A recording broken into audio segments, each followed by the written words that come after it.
بقى خارجين من العيد، وكحك العيد عامل عمايله معانا. كحك العيد والبيتيفور والبسكوت، كل الحاجات الجميلة دي عاملة معانا شغل تمام التمام.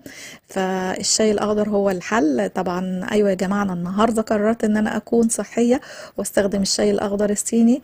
يعني بدل ما أشرب كوباية فنجان قهوة ولا كوباية شاي، لا قلت أجيب الشاي الأخضر الصيني أفيد. وكمان قلت كمان اعمل معاكم فنجان شاي اخضر اشربه معاكم وانا بدردش معاكم عن فوائد الشاي الاخضر.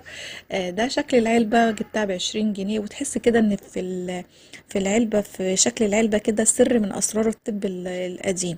الشاي مش غالي، انا جبت العلبه دي ب20 جنيه، يعني سعرها مش غالي. هو طبعا مش بواكي، لا هو الشاي فيه محطوط في كيس مغلف.